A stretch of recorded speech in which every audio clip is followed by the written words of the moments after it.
Baik, perkenalkan kami dari kelompok 1, kelas A, mata kuliah algoritma dan pemecahan masalah 2 akan mempresentasikan tugas besar, itu model data paralel, perkalian matriks untuk komputer klaster, dan untuk komputer lokal.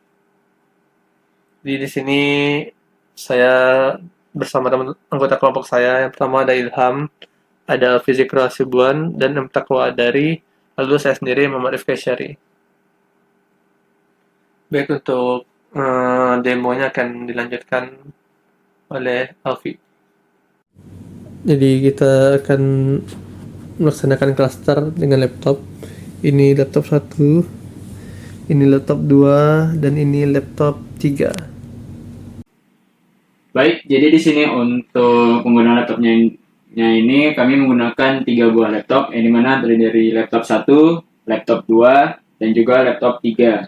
Nah, mungkin awalnya itu kami ingin melakukan demo terkait local machine terlebih dahulu. Di sini kami menggunakan algoritma Scoop, yang dimana algoritmanya itu adalah perkalian matriks. Jadi di sini kami memecah prosesnya itu menjadi beberapa proses, yang dimana algoritmanya itu baris dari matriks A itu akan dikalikan dengan semua kolom dari matriks B, dan begitu seterusnya tergantung berapa besar matriks A dan juga matriks B. Mungkin di sini dapat dilihat untuk definisi fungsi matriks multiply-nya, dan juga untuk pengenerate matriks di sini, yaitu dengan besar 1000 kali 1000.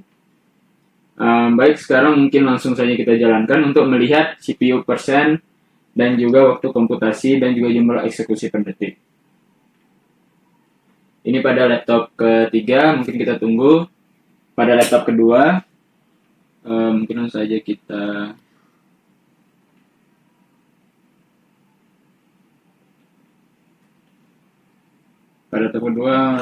kita run. Dan pada laptop ketiga, pada laptop ke-1, langsung saja kita run. Dan sekarang kita menunggu hasil komputasinya.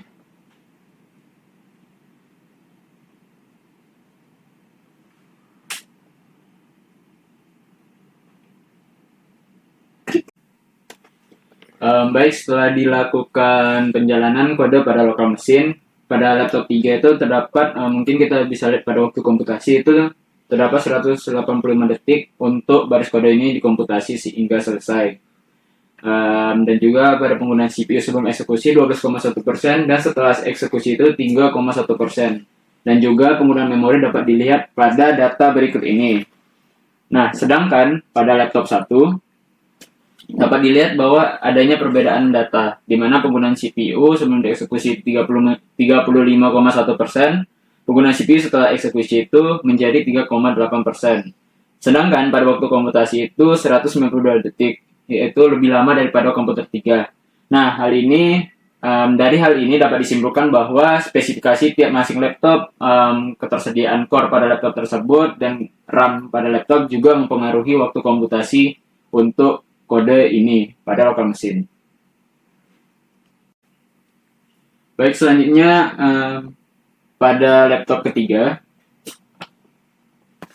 Pada laptop ketiga itu dijadikan sebagai scheduler dan juga sekaligus klien untuk implementasi dari cluster mesin. Di sini kita komen das scheduler. Nah, baik, dan di sini itu didapat dua informasi di mana scheduler itu berjalan pada port 8786 dengan IP 10, 108, 11, dan 141. Dan juga di sini sudah di-generate dashboard pada dash attribute ini, dash distribute ini, yaitu di HTTP dan menunjuk pada port 8787. Mungkin langsung saja kita buka.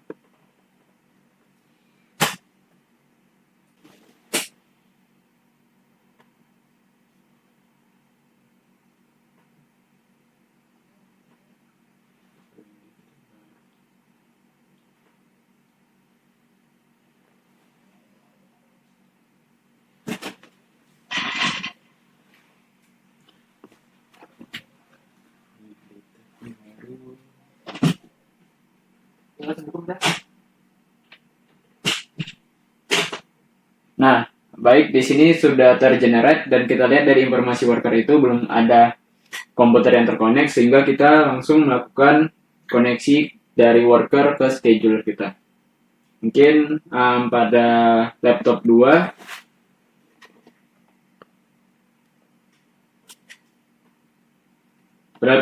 kita membuat komen dash worker tcp dan kita masukin IP yang tadi tergenerate yaitu 10.108.11.141 dengan port 8786. Dan kita enter untuk menghubungkan antara si worker dengan scheduler. Baik, dapat dilihat pada lab komputer 3 bahwa komputer 1 itu sudah terhubung dan juga komputer 2 juga terhubung dengan komen yang sama. Nah, selanjutnya kita lihat pada status itu belum ada jalan apapun sehingga kita harus menjalankan codingan cluster pada klien. Nah, di sini klien dan scheduler itu bertugas di satu laptop yang sama yaitu laptop 3. Oke, langsung saja kita run.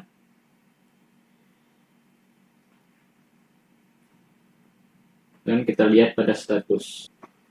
Nah, jadi di sini dapat kita lihat bahwa kode yang kita gunakan itu sudah berjalan pada cluster mesin yang kita buat, dan pada bagian kiri dapat dilihat bahwa terdapat 2 worker, 2 jenis task processing, dan juga dapat dilihat byte store dan juga byte store per worker. Mungkin kita tunggu sampai task ini selesai.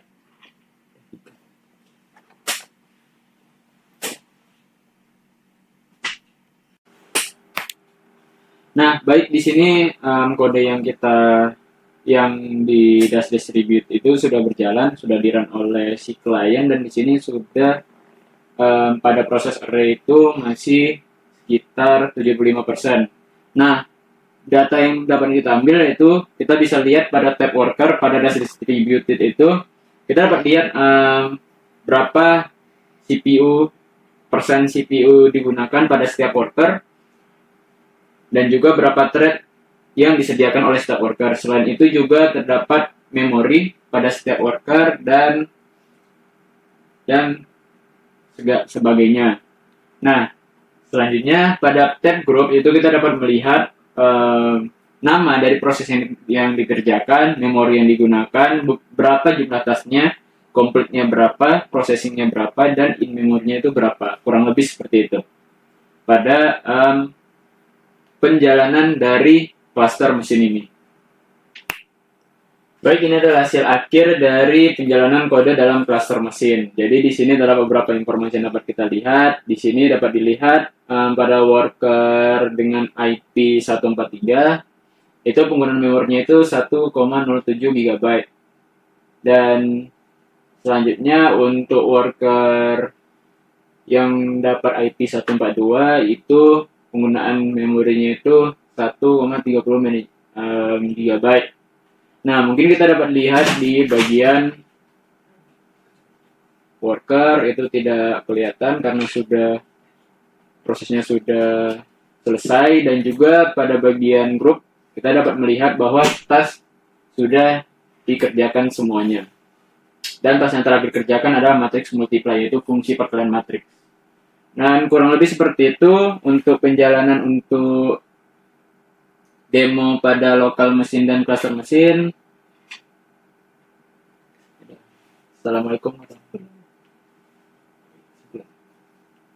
Dan untuk kesimpulannya, yang pertama itu pada lokal mesin, cepat atau enggaknya kode itu dieksekusi itu tergantung dari spesifikasi laptop yang digunakan. Dan juga untuk cluster mesin itu efisien atau tidaknya itu tergantung dari worker-worker yang kita berdayakan. Dan juga di sini tadi di saat pengetesan kami mendapatkan kesimpulan bahwa jaringan yang terhubung itu juga mempengaruhi kecepatan dan juga kestabilan dalam penjalanan cluster mesin. Kurang lebih seperti itu.